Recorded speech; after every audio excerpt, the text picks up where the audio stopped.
Hello everyone, welcome to कक्षा affairs. अपनी कक्षा अपना एग्जाम। आज इस वीडियो लेक्चर में हम डिस्कस करेंगे डीएसएसबी के प्रीवियस ईयर क्वेश्चन के बारे में। इस लेक्चर में हम डिस्कस करेंगे जूनियर इंजीनियर सिविल ब्रांच के 4 नवंबर 2019 को हुए पेपर के बारे में।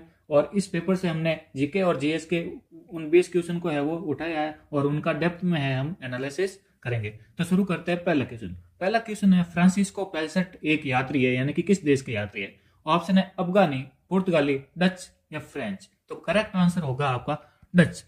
फ्रांसिस्को पेल्सट है वो एक डच यात्री थे। अच्छा, अदर कुछ फैक्ट देखते हैं यूरोपीय व्यापारी कंपनियों से संबंध व्यक्तियों के बारे में।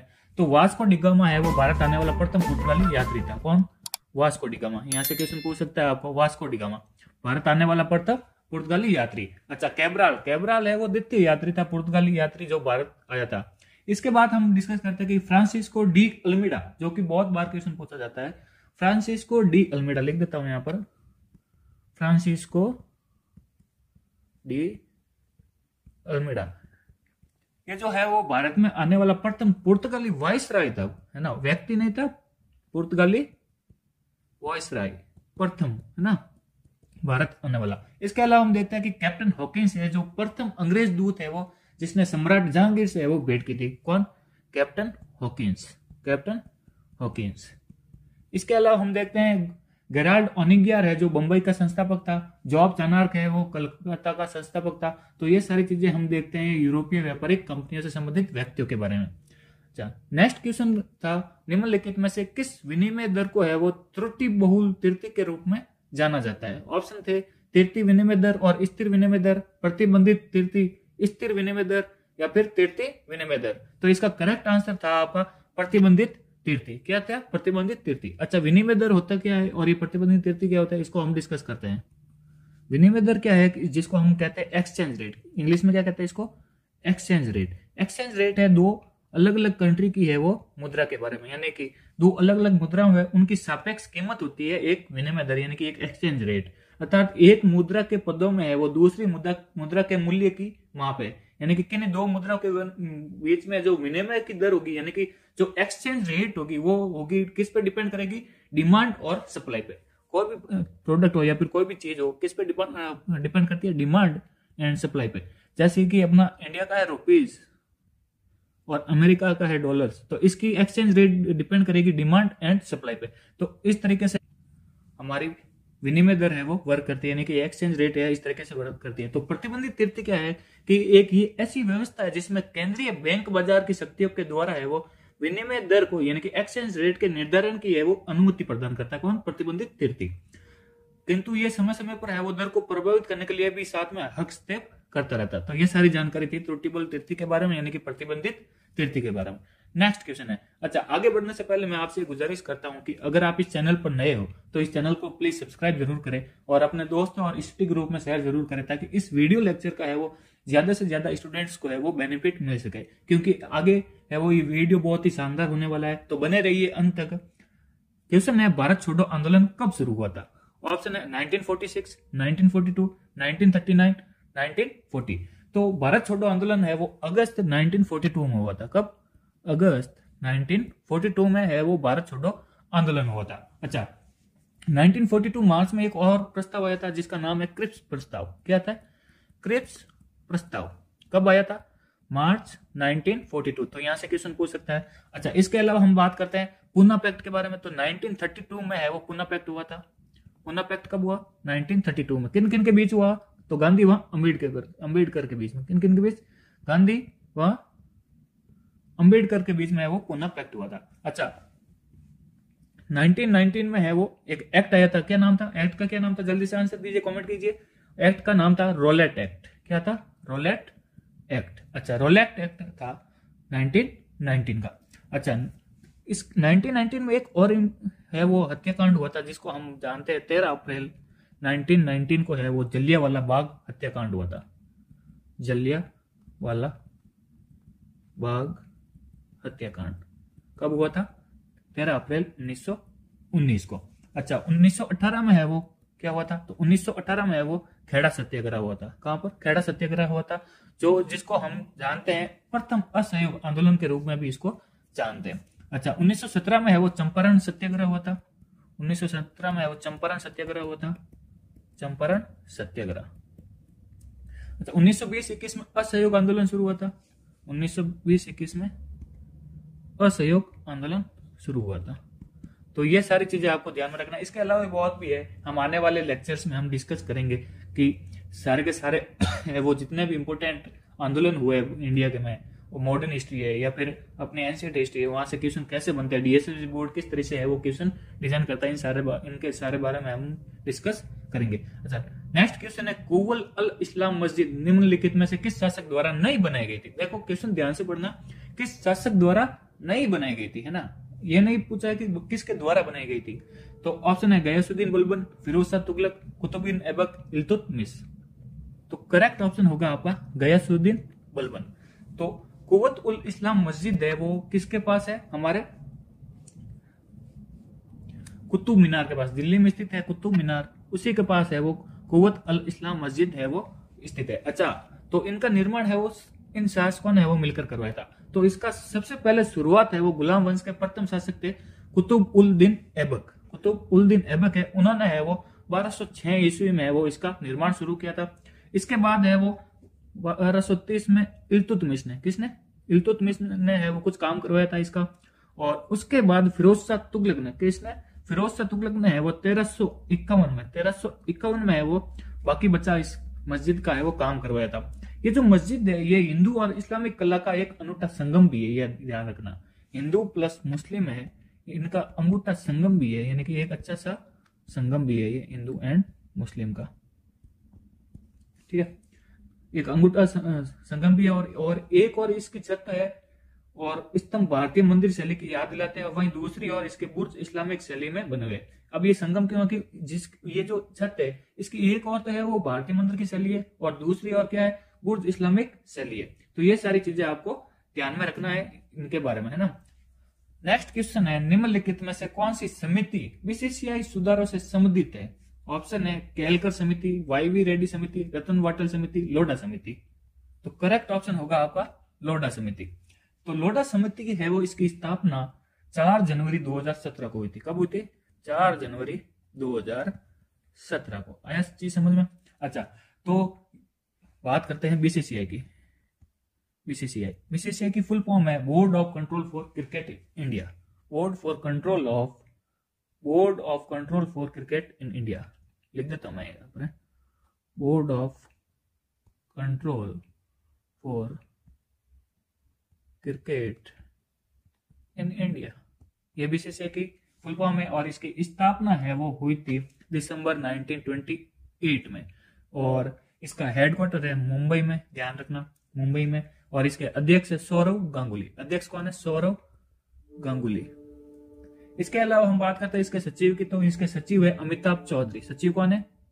सचिव अमिताभ चौधरी। और हाल ही में लेटेस्ट न्यूज है बीसीसीआई रिलेटेड की इनके जो पुरुष कोच है उनको है वो चेंज कर दिया गया, यानी कि मेल कोच है वो कौन है? राहुल द्रविड़ है। कौन है? राहुल द्रविड़, है ना। तो ये सारी चीजें आपको ध्यान में रखना है बीसीसीआई के बारे में। अच्छा, बात करते हैं अदर केलकर समिति की। तो केलकर समिति है वो पीपीपी मॉडल का अध्ययन और मूल्यांकन करने के लिए स्थापित करी थी 2015 में। 2015 में किसके लिए? पीपीपी मॉडल का मूल्यांकन और उसका है वो स्टडी करने के लिए इसकी स्थापना की गई थी। अच्छा, रतन वाटल समिति। तो रतन वाटल समिति है वो डिजिटल भुगतान पर गठित की गई थी। किसके लिए? डिजिटल भुगतान के लिए। मजा आ रहा है ना एकदम पढ़ने में? डिजिटल भुगतान के लिए। अच्छा, वाईवी रेड्डी समिति की बात करता हूं, तो वाईवी रेड्डी को है वो 2001 में स्थापित किया था इंटरेस्ट रेट को कम करने के लिए। जो छोटी बचत वाले होते हैं ना, उनके ऊपर जो इंटरेस्ट रेट है उनको कम करने के लिए वाईवी रेड्डी की है वो समिति गठित की गई थी। कब की गई थी? 2001 में। तो ये सारी चीजें आपको बता दी मैंने, सारी की सारी समितियों के बारे में बता दिया, आपको ध्यान में रखना है। अच्छा, बीसीसीआई को हमने वो पूरा का पूरा लपेट लिया है। अच्छा, नेक्स्ट क्वेश्चन शुरू करने से पहले मैं आपको बता देता हूँ कि हमारे कक्षा अफेयर चैनल पर है वो अर्ली मॉर्निंग में यानी 7 बजे है वो हर रोज करंट अफेयर की क्लास होती है। उसी के साथ हम क्या करते हैं कि स्टैटिक जीके और जनरल अवेयरनेस, जनरल साइंस और करंट अफेयर के क्वेश्चन है वो उसमें डिस्कस करते हैं। साथ में हम स्टैटिक जीके को भी है वो स्टेट वाइज यानी कि स्टेट वाइज है हम वो डिस्कस करते हैं। तो आप जरूर से जरूर 7 बजे है वो ज्वाइन कीजिएगा कक्षा अफेयर की करंट अफेयर की क्लास। तो शुरू करते हैं अगला क्वेश्चन। नेक्स्ट क्वेश्चन है, निम्न में से कौन सी मर्दा उसर मर्दा के नाम से जानी जाती है। ऑप्शन है लवणीय मृदा, जंगली मृदा, लेटेराइट मृदा या फिर पिट मृदा। तो ऊसर मृदा है वो आप सभी को पता भी होगा, अगर नहीं पता तो वो जान लो। ऊसर मृदा को है वो लवणीय मृदा से जाना जाता है, जिसमें है वो सोडियम लवणों की अधिकता होती है। किसकी? सोडियम की है वो। सोडियम लवणों की अधिकता के कारण ये मृदा है वो खारी हो जाती है, यानी कि लवणीय हो जाती है, जिसमें है वो उपजाऊ नहीं होती, यानी कि इसमें प्रोडक्शन है वो बहुत कम होता है, प्रोडक्शन है वो डिक्रीज हो जाता है, इसलिए इसको ऊसर मृदा के नाम से है वो जाना जाता है। यहाँ पर ऊसरा नहीं ऊसर है ना, थोड़ा सा मिस प्रिंट हो गया ना, तो इसका है वो आपको ध्यान में रखना है। नेक्स्ट क्वेश्चन है नुआखाई किस राज्य का फसल त्योहार है? ऑप्शन है पश्चिम बंगाल, बिहार, उत्तर प्रदेश, ओडिशा। तो करेक्ट आंसर होगा आपका ओडिशा। ये जो नुआखाई है फेस्टिवल है वो ओडिशा का एक फेस्टिवल है। अच्छा, इसके अलावा ओडिशा में कौन कौन से फेस्टिवल मनाए जाते हैं वो देखते हैं। अच्छा, तो इसके अलावा फेस्टिवल मनाया जाता है दुर्गा पूजा। किसका? दुर्गा पूजा की जाती है। यहाँ पर प्रथमाष्टमी है ना, प्रथमाष्टमी भी फेमस है। इसके अलावा रथ यात्रा, ये इंपॉर्टेंट है, रथ यात्रा, रथ यात्रा, गजलक्ष्मी पूजा, गजलक्ष्मी पूजा, नुआखाई, नुआखाई जो कि आपको ये क्वेश्चन पूछ लेगा। अच्छा, शीतला षष्ठी, शीतला षष्ठी, ये सारे के सारे फेस्टिवल है वो ओडिशा से है वो बिलोंग करते हैं। अच्छा, इसके अलावा हम देख लेते हैं यहाँ पर डांस फॉर्म्स, ओडिशा की डांस फॉर्म, डांस फॉर्म को हम देखते हैं, डिस्कस करते हैं। तो यहाँ पर छाऊ, ये पूछ सकता है, बहुत ही इंपॉर्टेंट है छाऊ नृत्य। इसके अलावा महरी, गोटीपुआ, गोटीपुआ, ओडिसी, जुमेर और घुमेरा, सॉरी घुमुरा। ये घुमुरा बहुत इंपॉर्टेंट है। घुमुरा इंपॉर्टेंट इसलिए है कि एक है घूमर जो कि राजस्थान का लोक नृत्य है, घूमर है राजस्थान का लोक नृत्य है, लेकिन जो घुमुरा है वो है ओडिशा का। घुमुरा है किसका? ओडिशा का। तो इसमें कंफ्यूजन मत हो जाना। आप अगर क्वेश्चन पूछ ले आपको कि घुमुरा किस राज्य का है वो लोक नृत्य है, तो वो है आपका ओडिशा का। तो ये सारी आपको चीज ध्यान में रखनी है। अच्छा, इसके अलावा हम डिस्कस करते हैं नेशनल पार्क और वाइल्ड लाइफ सेंचुरी के बारे में। अच्छा, क्या करते हैं, ओडिशा को है वो पूरा का पूरा लपेट लेते हैं आज। तो एज ए पॉलिटिकल हम देखे हैं ओडिशा के बारे में, तो यहाँ के गवर्नर है गणेशी लाल, लिख लो साथ में के साथ, है ना, गणेशी लाल है वो यहाँ के गवर्नर है। इसके अलावा सीएम है नवीन पटनायक, नवीन पटनायक है। हिंदी और इंग्लिश दोनों साथ में चलेगी, हमारे यहाँ मिक्स चलती है, ठीक है। सीएम है नवीन पटनायक। अच्छा, विधानसभा की बात करता हूं, यहाँ पर एक सदनी विधानसभा है जिसमें टोटल सीटें हैं 147 है वो विधानसभा की सीटें, और राज्यसभा की सीटें हैं वो है, राज्यसभा की सीटें 10 और 21 है वो किसकी सीटें? लोकसभा की। 21 सीटें हो गई लोकसभा की। तो ये सारी चीजें आपको ध्यान में रखना है एज ए पॉलिटिकल। अच्छा, कैपिटल भूल गए, तो कैपिटल है भुवनेश्वर, है ना, भुवनेश्वर। आप बोलोगे कैपिटल तो पता ही नहीं एज ए पॉलिटिकल। अच्छा, भुवनेश्वर। अच्छा, एज ए नेशनल पार्क और वाइल्ड लाइफ सेंचुरी हम भ्रमण करते हैं ओडिशा में, तो यहाँ पर भितरकनिका नेशनल पार्क है। क्या है? Bhitarkanika national park. अब ये जो भितरकनिका नेशनल पार्क है ये किसके लिए प्रसिद्ध है? ओलिव रिडले समुद्री कछुओं के लिए। किसके लिए?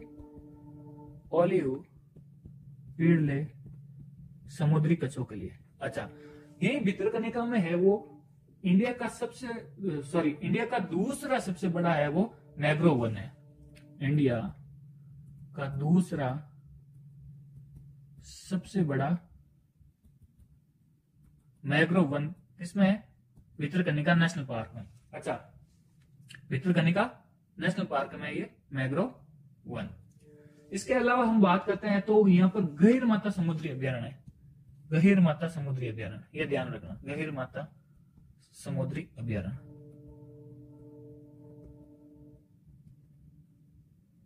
ठीक है। अच्छा, एक और डिस्कस कर लेता हूं भितरकनिका में। जो इंडिया का दूसरा सबसे बड़ा मैंग्रोव वन है, तो इंडिया का सबसे पहला यानी कि सबसे बड़ा मैंग्रोव वन कहां पर है? तो ये है पश्चिम बंगाल का सुंदरवन डेल्टा। सुंदरवन डेल्टा है जो कि मैंग्रोव वन है वहां पर, वो दुनिया का सबसे बड़ा, ना कि इंडिया का, वो दुनिया का सबसे बड़ा मैंग्रोव वन है, ठीक है। ये सारी चीजें आपको ध्यान में रखना है। मैं यहाँ पे नोट डाउन नहीं करवाऊंगा, आप चीजें ध्यान में रख लीजिएगा, साथ साथ में नोट डाउन कर लीजिएगा। इसके अलावा यहाँ पर बेसीपल्ली वाइल्ड लाइफ सेंचुरी है, थोड़ा जल्दी करते हैं। बेसीपल्ली वाइल्ड लाइफ सेंचुरी है। इसके अलावा चंडका हाथी अभ्यारण्य है, चंडका हाथी अभ्यारण्य। इसके अलावा गरिमाता वाइल्ड लाइफ सेंचुरी हमने आपको बता दी, तो ये as a national park and wildlife sanctuary आपका हो गया। अच्छा, इसके अलावा यहाँ पर एक टेम्पल बहुत ही फेमस है जो कि सन टेम्पल कोणार्क के नाम से जाना जाता है।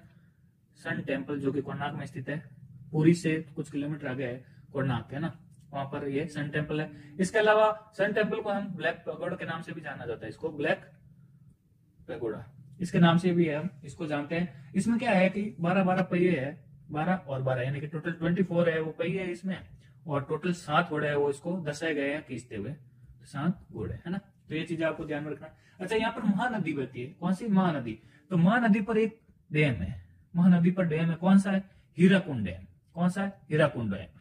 हीराकुंड डैम है वो लॉन्गेस्ट डैम ऑफ इंडिया है, लॉन्गेस्ट डैम ऑफ इंडिया कौन सा है, हीराकुंड। अच्छा, हाईएस्ट डैम ऑफ इंडिया कौन सा है, तो वो है टिहरी डैम। टिहरी डैम है वो हाईएस्ट डैम है जो कि भागीरथी नदी पर स्थित है उत्तराखंड में। कहां पर है, उत्तराखंड में भागीरथी नदी पर स्थित है। इसके अलावा मैं बात करता हूं ओल्डेस्ट डैम की, तो ओल्डेस्ट डैम है आपका कलमई डैम। कौन सा, कलमई डैम है ओल्डेस्ट डैम है जो कि कावेरी नदी पर स्थित है। कहां पर है, कावेरी नदी पर, और कावेरी नदी किसमें, तमिलनाडु में। तमिलनाडु में है वो कलमई डैम है जो कि इंडिया का ओल्डेस्ट डैम है। तो इसके डैम के बारे में हमने आपको बता दिया। अच्छा, महानदी पर इसके अलावा बाकी डैम है, सॉरी बाकी सिटी है, यहाँ पर डैम नहीं है, बाकी सिटी लोकेटेड है महानदी पर। कटक सिटी है वो महानदी पर लोकेटेड है, राउरकेला है वो ब्राह्मणी नदी पर लोकेटेड है, और सबलपुर है वो महानदी पर लोकेटेड है। इसके अलावा यहाँ पर इंद्रावती नदी बहती तो इसके ऊपर इंद्रावती डैम लोकेटेड है। गोदावरी नदी बहती तो गोदावरी नदी पर कोलाब डैम लोकेटेड है। संक नदी पर मंदिरा डैम स्थित है। इसके अलावा ब्राह्मणी नदी बहती है तो ब्राह्मणी नदी पर है वो रेंगाली बांध स्थित है। इसके अलावा एक इंपोर्टेंट चीज होने वाली 2023 में, ये एग्जाम में क्वेश्चन पूछ सकता है ना, इसको हाईलाइट कर लीजिएगा, मैं भी एक अलग पेन से लिखता हूँ। 2023 में होने वाला है world hockey cup, world hockey cup, है ना। तो ये होने वाला है आपका भुवनेश्वर एंड राउरकेला में। कहां पर, भुवनेश्वर एवं राउरकेला में।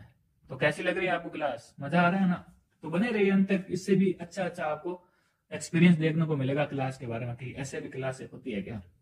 अच्छा, नेक्स्ट क्वेश्चन है, निम्नलिखित में से कौन सा युद्ध काल पुरस्कार है। ऑप्शन है अशोक चक्र, कीर्ति चक्र, शौर्य चक्र, वीर चक्र। तो करेक्ट ऑप्शन होगा आपका वीर चक्र। एक क्या है, एक युद्ध काल पुरस्कार है। क्या है, युद्ध काल पुरस्कार। अब जो अशोक चक्र है, कीर्ति चक्र और शौर्य चक्र है, ये क्या है, शांति काल पुरस्कार। शांति के समय दिया जाने वाला है वो पुरस्कार है। कौन सा है, अशोक चक्र, कीर्ति चक्र और शौर्य चक्र। बात करते हैं इन चक्रों के बारे में, क्या सबसे ऊपर है सर्वोच्च चक्र कौन सा है, तो परमवीर चक्र है वो सर्वोच्च चक्र है। कौन सा, परमवीर चक्र। इसके बाद आता है महावीर चक्र। कौन सा आता है, महावीर चक्र। इसके बाद आता है वीर चक्र। इसके बाद आता है अशोक चक्र, ये आता है कीर्ति चक्र, और उसके बाद आता है शौर्य चक्र। तो ये इनका है वो कर्म है कि भाई सबसे बड़ा कौन सा है, उसके बाद उसके बाद उसके बाद उसके बाद। तो ये चीज आपको ध्यान में रखना है। अच्छा, वीर चक्र है वो 2019 में किसको दिया गया था, सबको पता है 2019 को किसमें दिया गया था, जब हमारे फाइटर मैन मिस्टर अभिनंदन है वो पाकिस्तान की एक F-16 को है वो मार गिराया था, और पाकिस्तान में उनको है वो जाकर, पाकिस्तान में उनका जो एयरप्लेन है वहां पर क्रैश हुआ था, तो उनका है वो शौर्य को देखते हुए वीर चक्र दिया था 2019 में मिस्टर अभिनंदन जी को। तो ये सारी चीजें आप ध्यान रखना। अच्छा, परमवीर चक्र, महावीर चक्र और जो वीर चक्र है ये दिया जाता है युद्ध के समय, वीरता का पदक है ये युद्ध के समय, यानी कि सैन्य ये है 3, तो ये युद्ध काल का, और ये 3 है वो शांति काल का। तो इनमें थोड़ा सा डिफरेंट रखना। आगे चीज समझ में कौन सा युद्ध काल का है और शांति काल का है। आई होप आपको ये चीज क्लियर हो गई होगी। नेक्स्ट क्वेश्चन है, निम्नलिखित में से कौन सा प्रत्यक्ष कर है। ऑप्शन है excise duty, sale tax, MAT, capital gain tax. तो करेक्ट ऑप्शन होगा आपका मैट। मैट क्या है, मिनिमम अल्टरनेट टैक्स। क्या है, मिनिमम अल्टरनेट टैक्स है वो मैट है, अल्टरनेट टैक्स। अच्छा, डायरेक्ट टैक्स क्या होता है, डायरेक्ट टैक्स को किसको कहेंगे कि direct tax is that a person और ऑर्गेनाइजेशन जो पे करती है directly to the entity that impose it. जिसने ये डायरेक्ट टैक्स इम्पोज किया उसको है वो डायरेक्टली पे करता है, या पर कोई ऑर्गेनाइजेशन पे करे या फिर एक सिंगल पर्सन पे करे, उसको हम डायरेक्ट टैक्स करते हैं। अच्छा, इसका एग्जांपल बात कर लेता हूँ, ये इंपॉर्टेंट है, ये लिख लो डायरेक्ट टैक्स के एग्जांपल। तो एग्जांपल इसमें आता है इनकम टैक्स, आपकी जो इनकम है उसका टैक्स दो। इसके अलावा आता है आपकी real property tax, real property tax, उसके ऊपर टैक्स दो आप। अच्छा, इसके अलावा होता है taxes on asset, taxes on asset. तो ये आता है डायरेक्ट टैक्स में, जिसको हम मैट भी इसमें शामिल है। अच्छा, इनडायरेक्ट टैक्स में कौन सा आता है, इनडायरेक्ट टैक्स में तो इनडायरेक्ट टैक्स है, एक्साइज ड्यूटी होगी आपकी, कस्टम ड्यूटी होगी, और वैल्यू एडेड टैक्स हो गया, वैल्यू एडेड टैक्स है इसमें शामिल हो जाता है। तो ये सारी चीजें आपको ध्यान में रखना। नेक्स्ट क्वेश्चन है पारिस्थितिकी निकेत क्या है? ऑप्शन है 2 पारिस्थितिकी तंत्रों के बीच संक्रमण का क्षेत्र, भूतल के पौधे, एक झील के तल पर रहने वाले पौधे, या फिर समुदाय के भीतर एक प्रजाति की कार्यात्मक भूमिका। तो सबसे पहले एक ये वर्ड समझ नहीं आ रहा है लोगों को, ये पारिस्थितिकी निकेत क्या है? तो इसको इंग्लिश में कहते हैं इकोलॉजिकल नीश। क्या कहते हैं? इकोलॉजिकल नीश, नीश है ये, NICHE है ना ये चीज। तो इसमें क्या होता है कि वो स्थान यानी कि वो प्लेस जिसमें विशेष रूप से प्राकृतिक परिवेश हो, जहां जीव अपने जीवीय संबंधों तथा भौतिक पर्यावरण में रहता है, वहां यह पर्यावरण उसके विशिष्ट रचनात्मक अनुकूलों, शरीर क्रियात्मक संयोजनों तथा विकसित व्यवहार पर प्रतिरोधों से ही निर्धारित होता है। तो पारिस्थितिकी निकेत हो गया यहाँ पे समुदाय के भीतर एक प्रजाति की कार्यात्मक भूमिका। ठीक है। नेक्स्ट क्वेश्चन हो गया 2 प्रसिद्ध जैन गुफाएं इंद्र सभा और जगन्नाथ सभा निम्न में से किसमें पाई जाती है? तो करेक्ट आंसर होगा आपका एलोरा की गुफाएं। एलोरा की गुफाएं है वो बौद्ध व जैन दोनों की गुफाएं, बौद्ध और जैन, ये पड़ती है आपके औरंगाबाद महाराष्ट्र में, बौद्ध व जैन। और कहां पर है? औरंगाबाद महाराष्ट्र में, औरंगाबाद महाराष्ट्र में।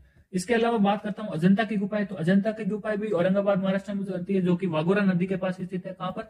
वाघोरा नदी के पास। इसमें टोटल 29 गुफाएं, और ये सिर्फ बुद्ध धर्म की गुफाएं हैं, बुद्ध गुफाएं के नाम से भी जाना जाता है इसको, बुद्ध गुफाएं। इसके अलावा अजंता गुफा में है वो फ्रेस्को पेंटिंग का है उपयोग हुआ है, फ्रेस्को पेंटिंग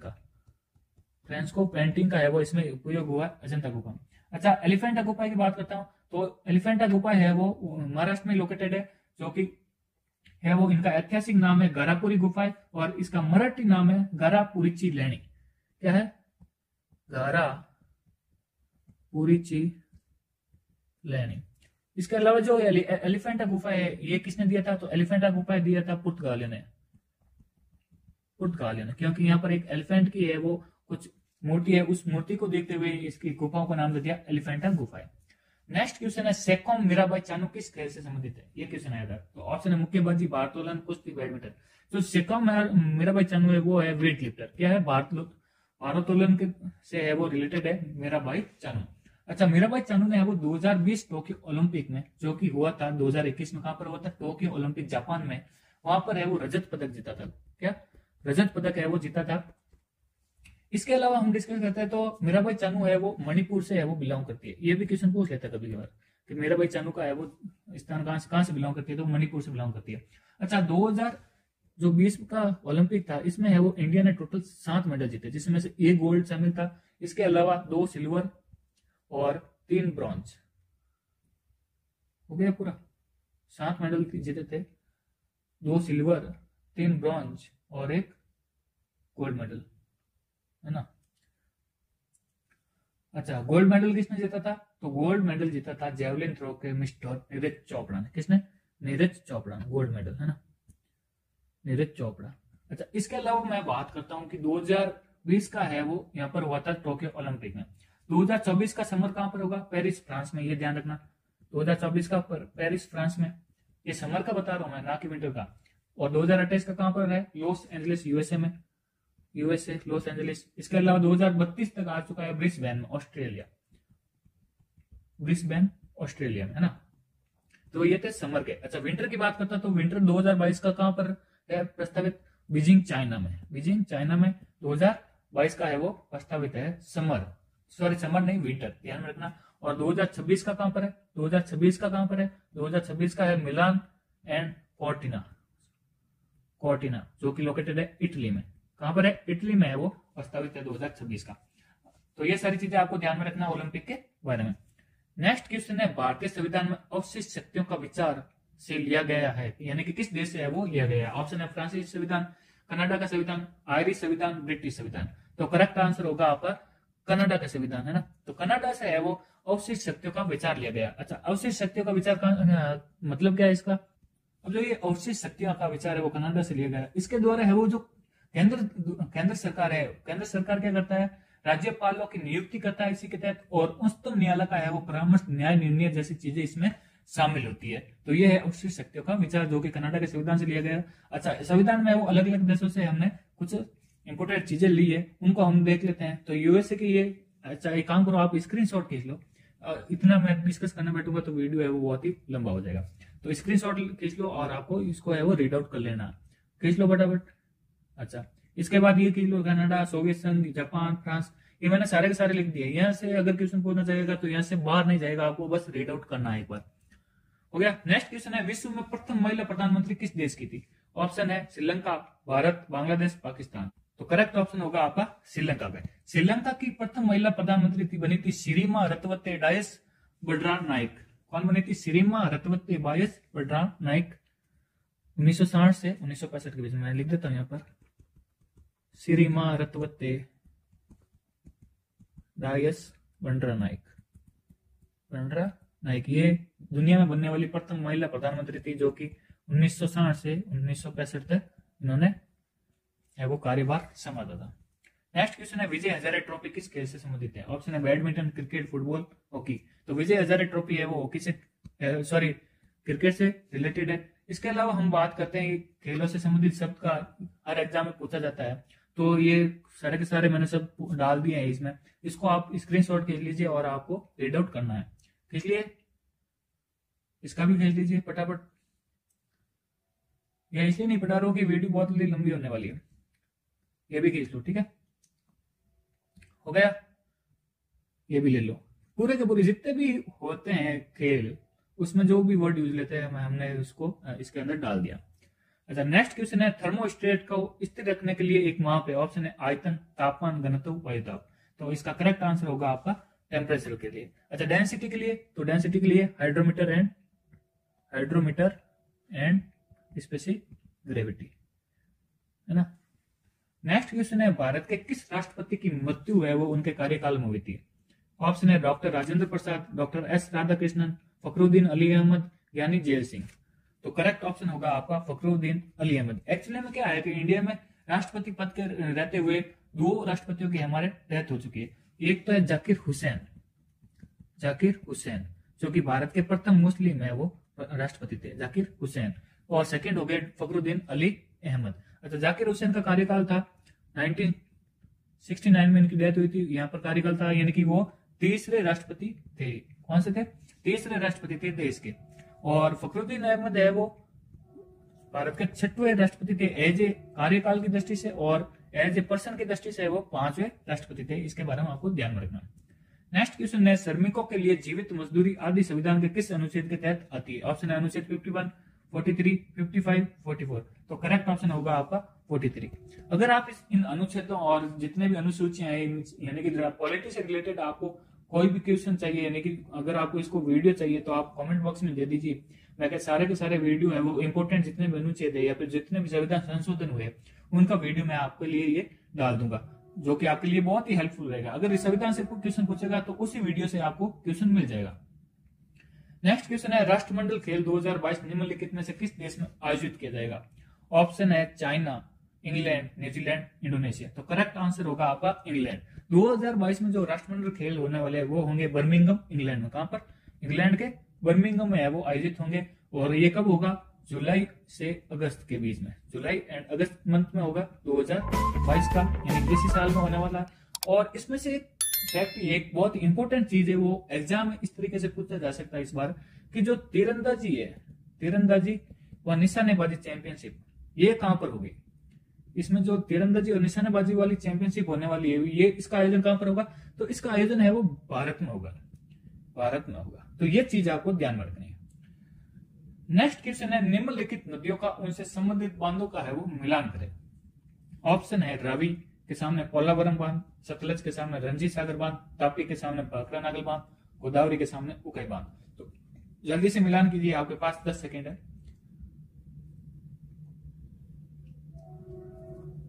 हो गया? अगर नहीं हुआ तो आप देखिए। अच्छा, गोदावरी नदी, तो गोदावरी नदी के ऊपर है पोलावरम बांध। कौन सा है? पोलावरम बांध है वो गोदावरी नदी पर स्थित है। ये कहां पर लोकेटेड है? आंध्र प्रदेश में। कहां पर है? आंध्र प्रदेश में लोकेटेड है। अच्छा, उकाई बांध, ये जो उकाई बांध है वो लोकेटेड है ताप्ती पर। किस पे? तापी या फिर ताप्ती नदी बोल दो, उस पर है वो ये लोकेटेड है। उकाई बांध कहां पर है? गुजरात के सूरत में, गुजरात के सूरत में ये लोकेटेड है, यानी कि ये डैम लोकेटेड है। इसके अलावा बात करता हूँ रंजीत सागर बांध की। तो रंजीत सागर डैम है वो है रावी नदी पर। कहां पर है? रावी नदी पर है वो रंजीत सागर डैम है। ये रंजीत सागर डैम कहां पर लोकेटेड है? पंजाब में। कहां पर है? पंजाब। अच्छा, पीछे बचा सतलज। तो सतलज है वो भाखड़ा नागल बांध पर स्थित है। सॉरी, भाखड़ा नागल बांध है वो सतलज रिवर पर है वो बनाया गया है। तो ये थे इन जैन डिग्री सिविल के 20 क्वेश्चन, जिनको हमने पूरा का पूरा डिटेल में एनालिसिस कर दिया है। अगर आप ऐसी वीडियो सीरीज चाहते हो तो आप कमेंट बॉक्स में बताइए जल्दी से कि हाँ हम ऐसी सीरीज चाहते हैं, ताकि हमें भी ये वो मोटिवेशन मिल सके कि हाँ बच्चों के ये रिक्वायर्ड है और ये वीडियो हेल्पफुल हो रहा है, तो हम भी आगे कुछ काम करें। अगर आप इस वीडियो को लाइक करते हैं और अगर आपको ये पसंद आया है तो आप अपने स्टडी ग्रुप में और दोस्तों के साथ शेयर जरूर करें। और अभी तक आपने सब्सक्राइब नहीं किया है तो चैनल को सब्सक्राइब जरूर करें। इसी के साथ है वो बेल आइकन का बटन जरूर प्रेस करें, ताकि आगे आने वाले हमारे वीडियो सीरीज है वो आपको इजीली प्राप्त हो सके और आप अपना है जो टारगेट, आपका जो भी गोल है वो उनको है वो इजीली अचीव कर सके। तो मिलते हैं अगले वीडियो में, तब तक के लिए जय हिंद, जय भारत।